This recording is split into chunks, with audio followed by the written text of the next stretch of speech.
Значи свирам претежно класична, филмска, поп, рок и македонска музика.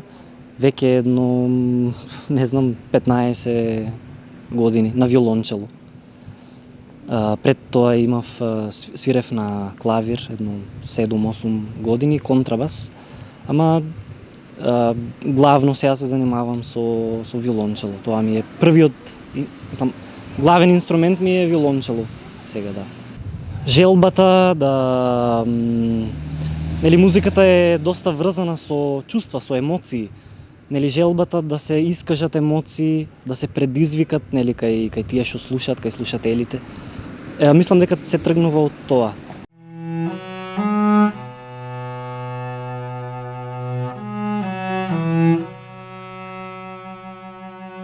Значи сега живеам во Јапонија веќе едно 2 години, пред тоа 10 години живеев во Италија.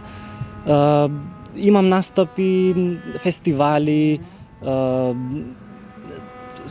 доста, како се вика, настани кај што има музика, разни настани, да, фестивали, улични изведби, тоа се кај настапувам, тоа е. Имав два настапа тука во Струмица.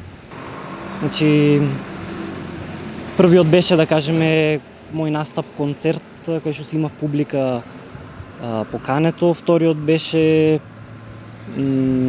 во Ке Паса, кај што луѓето си вечерат, си јадат, си прават нели муабет и музиката како во позадина, нели, придружува амбиентот. За во иднина се надевам да продолжам да се занимавам со тоа што сега се занимавам, нели, да свирам што е можно пред што повеќе луѓе, пак да се вратам, пак да имам некои настапи низ Струмица, низ Македонија, да луѓето да го запознаат виолончелото повеќе од поблиску, да го усознаат, нели? Зашто сепак не е инструмент кој што е многу застапен. И тоа е, да се занимавам со музика, тоа ми е сон и надеж за во иднина.